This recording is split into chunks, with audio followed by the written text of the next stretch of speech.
dari kelompok 3 akan mempresentasikan hasil wawancara mengenai perlindungan dan penegakan hukum di lingkungan sekolah.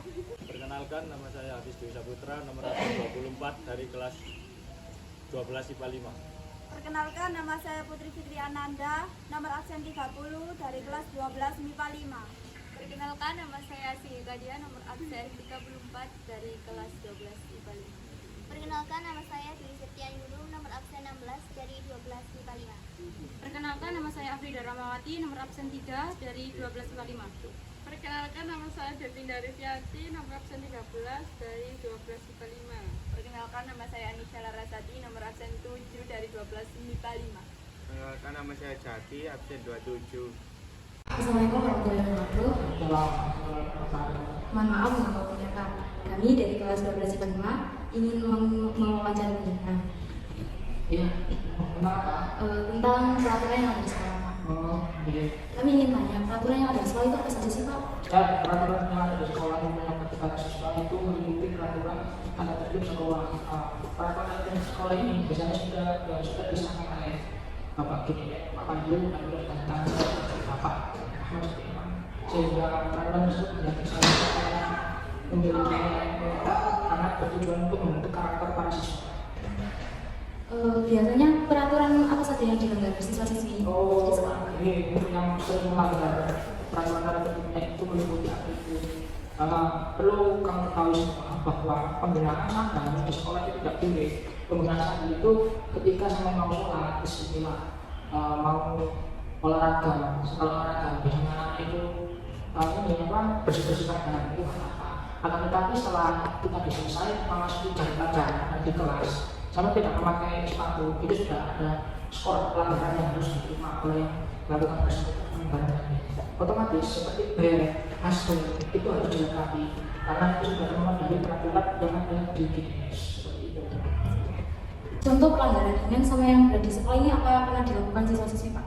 Pernah, sejauh ini ya saya untuk pelanggaran ringan sudah saya terangkan tadi mengenai atribut yang memberikan satu contoh bahwa atribut ini adalah kebanggaan siswa-siswa yang sangat besar di bawah, sehingga kamu harus memberikan dampak yang ini identitas ini tidak boleh dilanggar karena ini adalah nama besar yang semua.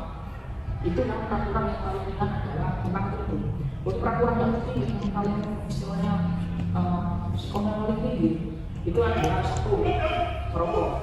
Tentu sama sudah diberikan sosialisasi terhadap para siswa dan siswa lainnya oleh GDS, sehingga saya harap ke depannya sampai semua bisa menjalankan peraturan tersebut bahwa rokok itu adalah sesuatu yang di sini itu dilarang. Karena apa?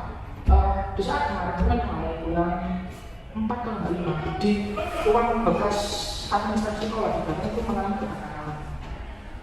Justru kalau itu adalah fisika, keinginan dan biologi yang tersimpan hal-hal yang berbakar. Bayangkan, di ruang itu terbakar dan apinya menyulut ke sebelah, mungkin sampai sepadan bisa. Jadi merokok itu adalah suatu pelanggaran yang sangat begitu. Di samping membawa minuman keras, membawa saja, itu salah satu dan itu sangat tidak diperbolehkan ketika di sekolah kita. Apakah bentuk perlindungan yang sering dilakukan siswa? Bagaimana sih Bapak Ibu baik guru BK atau GDS melakukan manuver untuk mengkritik membuat karakter anak ini bisa berubah? Bukan melakukan perlindungan. Kalau anak salah ya nggak bisa dilindungi dong. Jadi seperti membuat karakter anak ini itu berubah. Contoh, kok itu merokok. Setelah melakukan kesalahan rokok dan kita panggil, kita kenal dulu kan apa sih alasan merokok itu, baik di sekolah maupun di rumah. Kalau sudah menggunakan baju olahraga, baju kebanggaan kita cuma bisa tutor atau seragam itu tidak diperbolehkan. Sehingga untuk hal ini tadi, ketika mengetahui siapa yang melakukan akan diberikan skorsing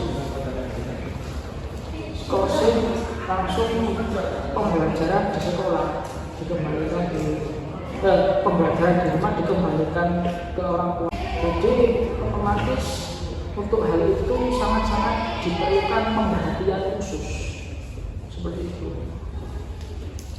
menurut Bapak apa sih pengertian dari hukum itu? Hukum itu luas ya maknanya. Hukum kalau kita di sini berarti ini ruang lingkupnya pemikiran di sekolah. Hukum merupakan suatu tindakan atau aturan yang digunakan untuk mengikat suatu organisasi, lembaga, instansi yang bertujuan untuk membentuk suatu karakter tertentu. Kayak tadi mau. Jadi dalam suatu organisasi pasti ada aturan atau hukum yang harus digunakan untuk membuat kebijakan itu berjalan. Kalau ciri-ciri hukum menurut pandangan itu bagaimana ya? 1. Mengikat. Tentu hukum digunakan untuk mengatur suatu keadaan. Sama bayangkan Indonesia manusia tanpa hukum itu gimana? Mungkin sama harus takut Indonesia. Yaitu di logika. Berarti hukum sangat penting bagi berkehidupan manusia. Salah satunya adalah mengikat itu tadi. Karena sifat hukum yang saya ketahui dan saya pelajari, sifatnya ini memberikan punishment, hukuman, menghukum jika ada yang melanggar peraturan atau undang-undang yang disahkan melalui hukum tadi. Seperti itu. Kalau jenis-jenis dari hukum itu bagaimana? Jenis-jenis hukum Iya. itu sebenarnya sama pertanyaan tadi. Hukum itu apa? Tapi ya jenis-jenis hukum itu banyak ya. Ada hukum perdata, hukum pidana, ada hukum rimba. Hukum rimba itu biasanya ada di satu negara-negara yang gagal. Mana yang kuat dia yang berkuasa, dia yang lemah dia akan ditindas. Seperti itu. Kalau unsur-unsur hukum, Unsur-unsur hukum, 1. tertulis, 2. disahkan. Disahkan pasti berarti ada suatu organisasi, tertulis, disahkan, ini harus ditaati karena itu sifatnya mengikat, berarti harus ditaati semua yang ada di situ. terima kasih ya Pak sudah membantu. Apa saja pelanggaran yang ada di lingkungan sekolah ini? Untuk pelanggaran yang di lingkungan sekolah secara umum pelanggaran ringan ada intinya atribut yang tidak sesuai, entah itu seragam, sepatu, kaos kaki, baju yang kurang rapi. Secara umum hal kecil seperti itu yang sering terjadi. Jenis pelanggaran yang sering terjadi di lingkungan sekolah selain yang disebutkan tadi, apakah ada? Baju yang tidak rapi itu paling sering. Berarti kenapa saya bilang paling sering? Tidak rapi ya, kita biasakan itu karena terdiri dari dasi, atribut. Kalau hari Jumat itu hasduk, kan. Dari setiap jenjang itu pasti ada saja yang tidak rapi istilahnya. Entah itu kelas 10, 11 atau 12 semuanya pasti ada. Jadi pelanggaran tersebut termasuk pelanggaran ringan. Alasannya kenapa? Saya anggap ringan berarti memang jenjang ringan dan berat ini kan tergantung berbahayanya. Kalau masih seperti itu kan belum yang kategori membahayakan, jadi bisa kita anggap ringan. Kenapa kok ringan? Itu istilahnya kondisi tersebut bukan yang membahayakan. Untuk perlindungan apa yang perlu dilakukan oleh siswa dari pelanggaran Pembelaan atau perlindungan yang siswa lakukan. Kalau hal ringan rata-rata istilahnya entah sepatu atau baju, rasanya katanya tidak nyaman, paling umum dan paling sering terjadi. Padahal kan bukannya kita bagaimana, ini adalah suatu bentuk pembiasaan atau membudayakan budaya yang baik, rapi, sopan. Kenapa? Karena kita dalam bermasyarakat, tidak hanya kita hidup sendiri, pasti ada aturan lain yang mengikat juga. Ini adalah yang pertama. Baik, mengapa pelanggaran tersebut sering terjadi? Apakah karena kurangnya sosialisasi dari guru siswa atau Ini ada gabungan juga ini. Istilahnya sosialisasi memang pernah dilakukan, tapi kadang namanya sosialisasi dengan orang banyak mungkin efektivitasnya kurang tercapai atau banyak yang kurang jelas atau bagaimana, sayangnya tidak bertanya langsung, tapi kadang membuat atau mencari kesimpulan sendiri. Jadi satu, di sosialisasi mungkin kurang efektif. Nah, yang kedua, kalau dari pihak siswanya mungkin kesadaran juga ada. Dalam arti beberapa memang, ini tidak saya bilang semua ya, beberapa masih kesadaran untuk bertindak rapi, bertindak disiplin itu masih kurang. Terus yang ketiga mungkin juga dari sosialisasi atau koordinasi kami juga dengan Bapak Ibu dan yang lain. Misalkan dalam arti gini kan, saya terutama karena sebagai gerakan disiplin sekolah, saya pasti kalau ada apa-apa saya mencoba meminta. Jadi alangkah bagusnya kalau semua bisa melakukan, Bapak Ibu guru yang lain atau rekan-rekan pekerja yang di sini, dan paling tidak mengingatkan siswa untuk senantiasa disiplin dan rapi.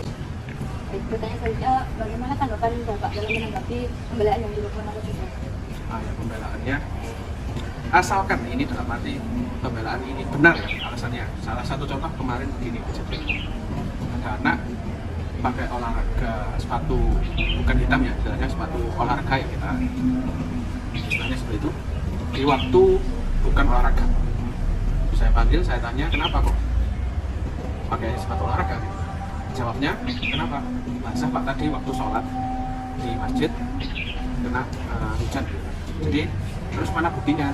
Dibawa buktinya ke saya, memang basah, dan saya tahu memang waktu duhur itu sempat hujan yang agak lebat. Jadi alasan saya terima, kalau memang jujur ya tidak akan saya tinggal. Jadi sahabat Bapak. Menurut Bapak, apa sih pengertian dari hukum? Setahu saya kalau hukum itu intinya ada yang namanya larangan dan perintah. Jadi intinya kita ada larangan, ada perintah supaya kita dalam melakukan tindakan itu ada batasan dan tidak sampai melanggar batasan. Itu tujuannya menurut saya. Selanjutnya, ciri-ciri dari hukum menurut Bapak sendiri seperti apa? Hukum itu harusnya bersifat memaksa. Kenapa? Karena bersifat memaksa. Karena kalau kita memaksa, pasti kita bisa kena. Makanya bersifat memaksa itu supaya kita bagaimana? Kita bisa melawan. Jadi bukan efek, istilahnya bukan pengertian negatif memaksa itu, tapi karena banyak batasan atau kepentingan orang banyak yang dijaga. Kalau memaksa, berarti setiap orang dipaksa supaya berjalan bersama, berarti kita akan berjalan. Jadi pengertiannya yang positif. Selanjutnya, jenis dari hukum itu apa saja? Kalau jenis yang saya tahu ada hukum tertulis, ada hukum istilahnya hukum adat, itu yang saya tahu. Jadi kalau hukum adat biasanya berlaku di masyarakat. Kalau hukum tertulis mungkin tetap di masyarakat, tapi bisa secara sah. Kenapa berlaku hukum tertulis? Biasanya suatu negara atau suatu instansi. Nanti kalau instansi yang kecil, hukumnya mungkin aturan yang berlaku ya kan. Kalau negara pasti hukum, nanti juga masih dibedakan tentang hukum perdata dan pidana.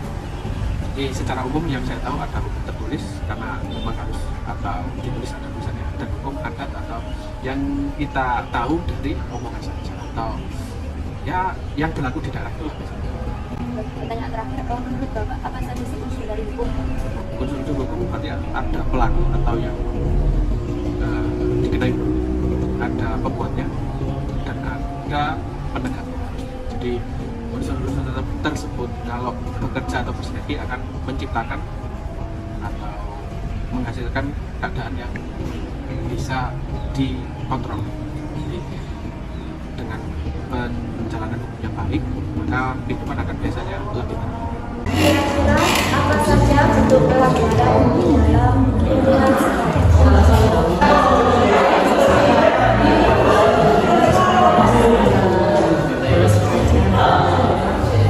Dari pelanggaran tersebut, apa yang dalam sekolah tentang kerapian, tentang atribut itu yang masih banyak ditemui.